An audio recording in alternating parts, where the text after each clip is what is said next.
রাজধানী এভারকেয়ার হাসপাতালে গুলিবিদ্ধ হয়ে জীবন মৃত্যু সন্নিক্ষণে থাকা অবস্থায় চিকিৎসাধীন ইনকিলাব মঞ্চের মুখপাত্র শরীফ ওসমান বিন হাদি। ঠিক সেই সময়ই তার গ্রামের বাড়িতে ঘটে গেল চুরির ঘটনা। এ ঘটনা নতুন করে উদ্বেগ ও ক্ষোভের জন্ম দিয়েছে তার সমর্থক ও স্থানীয়দের মধ্যে।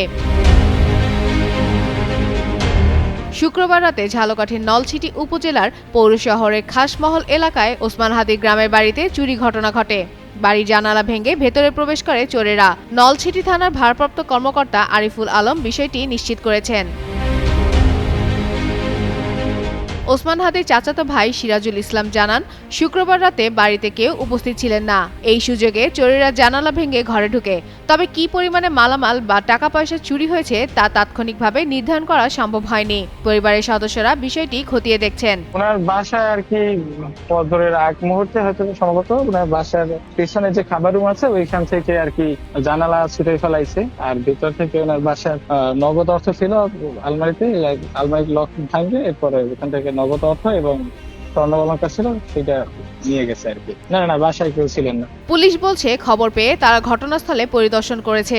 বিষয়টি তদন্তাধীন রয়েছে এবং জড়িতদের শনাক্ত করে দ্রুত আইনের আওতায় আনার চেষ্টা চলছে। আমরা ভোরে একটা সংবাদ পাই ওনার বাসায় নাকি চুরি হয়েছে। এই সংবাদের ভিত্তিতে আমরা আসছি। আমরা এসে দেখলাম ওনার ডাইনিং রুমের একটা জানালা খোলা। এই ঘটনার বিষয়ে আমাদের পুলিশি তদন্ত অব্যাহত আছে। তদন্তাধীন আমরা দেখবো আসলে কোনো কিছু চুরি হয়েছে কিনা। মালিক যাতে অ্যাবসেন্ট ছিল না এখানে, এই জন্য। এর আগে একই দিনে শুক্রবার দুপুর 2:15টার দিকে রাজধানীর বিজয়নগরে নির্বাচনী প্রচারণার সময় দুর্বৃত্তদের গুলিতে গুরুতর আহত হন ইনকিলাব মঞ্চের মুখপাত্র ও ঢাকা ৮ আসনের স্বতন্ত্র সংসদ সদস্য প্রার্থী শরীফ ওসমান বিন হাদি।